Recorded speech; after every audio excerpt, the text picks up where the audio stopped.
Pause. Stop right there. 2 really quick business hits, okay? Really quick, not gonna waste any time. Number 1, there's a pretty bad flashing light sequence at this timestamp. It's really quick, but I just felt like I should throw that out there. And number 2, this video is sponsored by my Discord. Yeah, that's right. I have a Discord, and the link to it is in the description. Go ahead, click, join, and enjoy the rest of the video.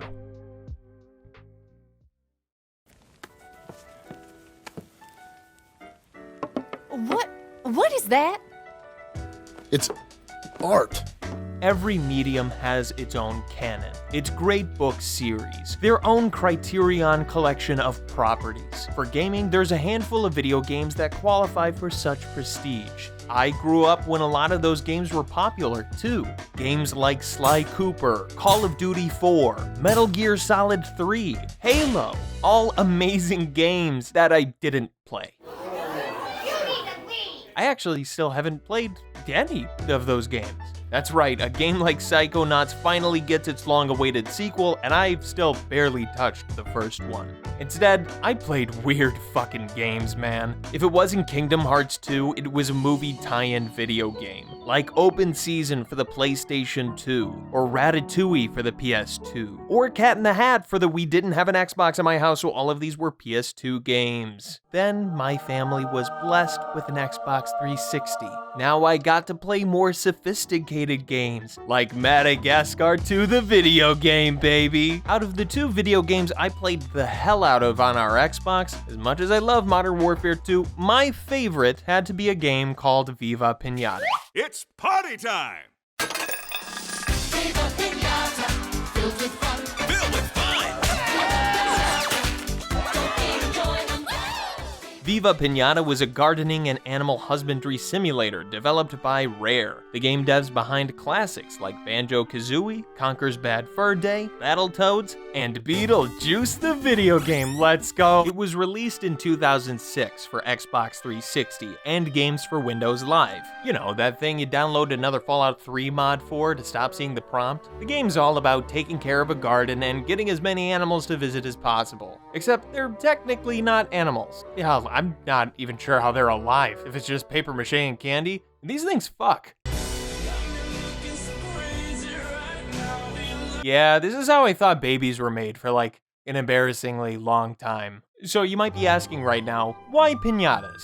Why not? That's sort of the mentality behind it. Rare's headquartered in England, and piñatas are very uncommon in that neck of the woods. While Rare was working on a gardening simulator in the twilight years of their Nintendo partnership, one of their designers, probably this guy, saw a piñata at some point and went, Well, listen to this!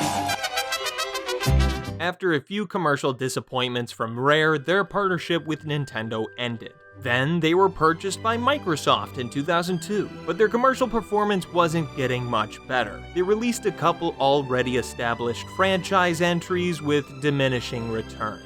Luckily, they had a brand new idea in the works that would rival their former partner's life sim, and thank God they were able to publish it through a company that wasn't Nintendo. It's not like Nintendo had crazy expectations for Rare by the end of the Nintendo Rare era, but it would be weird if Nintendo published Viva Piñata. Animal Crossing was getting a sequel already, and I mean, look at them. Sure, as far as Sims go, they feature very different playstyles and game mechanics, but it's just a little too close conceptually. Before the Microsoft acquisition, Rare typically had a small development team for their projects, just shy of 100 employees by 2000. Rare went from a whopping 3 people working on a gardening simulator prototype to a 50-person dev team for Viva Piñata.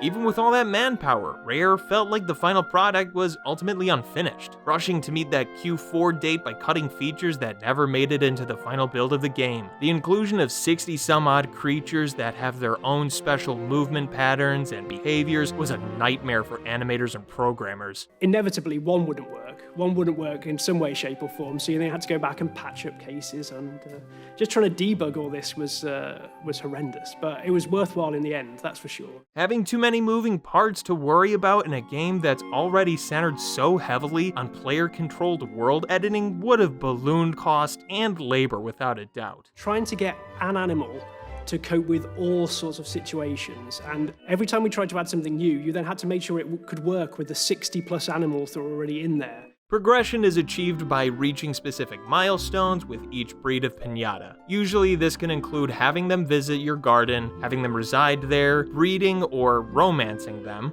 or discovering one of the Pinata's variants. No TVA intervention here, it's just a simple reskin of your Pinata.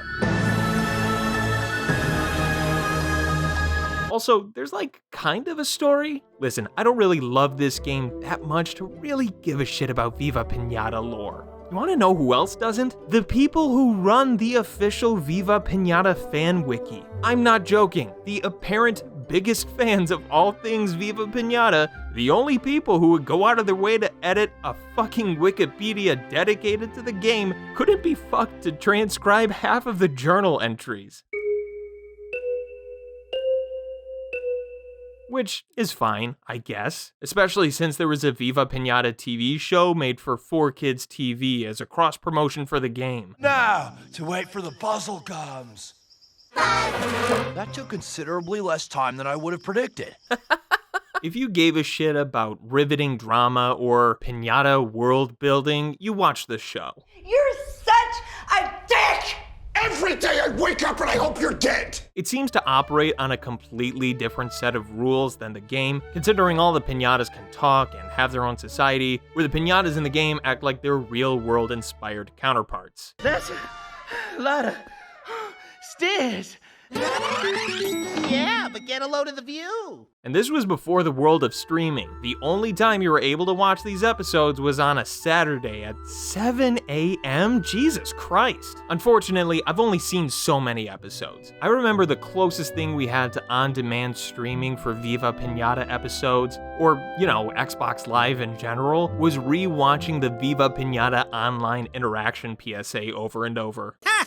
I may not be your parent, but who's your daddy? What did he say? Viva Piñata was released on Xbox 360 and Windows Live on November 6, 2006. It was met with positive critical and consumer response, yet the financial side is another story. Depending on who you ask, the game was a financial success or it had disappointing returns. Now, I can't find the exact source on this quote. This is just straight up from Viva Piñata's Wikipedia page, so take this with a grain of salt. But apparently, one Microsoft executive thought Viva Piñata was going to be Xbox's, quote, most important franchise. Huh? I mean, sure, I like the game, but what about, I don't know, Halo? One reason why I loved the game so much was definitely because my mom was into it. That was always a fun bonding experience. She and I would talk about what we need to do to get a certain Pinata to visit your garden. It was very wholesome. I see her talk to my youngest brothers about Animal Crossing characters the same way we talked about Pinatas. If there was one really negative experience I had with the game, it was completely by user error. I was about 7 or 8 when I was really into this game, and I couldn't figure out how to save. For whatever reason, I thought you weren't allowed to save on your hard drive, and we didn't have a memory card inserted. Instead, I'd just play the game without saving for as long as I could. I'd have like 3-hour game sessions where I'd start from scratch every time just to throw all my progress away at the end. One day, my dad was watching me play, and I told him my method for playing as long as I could, and then he asked me a great question. Why don't you save the game to the console? And, I didn't know how to answer that. That's not how the Force works. If you want to give this game a whirl, it's on Game Pass, so it's no skin off your back if you already have that. I'd tell you to give it a shot if you're really into rare games or the gameplay you've seen so far is even a little interesting. It's a cute game worth wasting hours of your time on.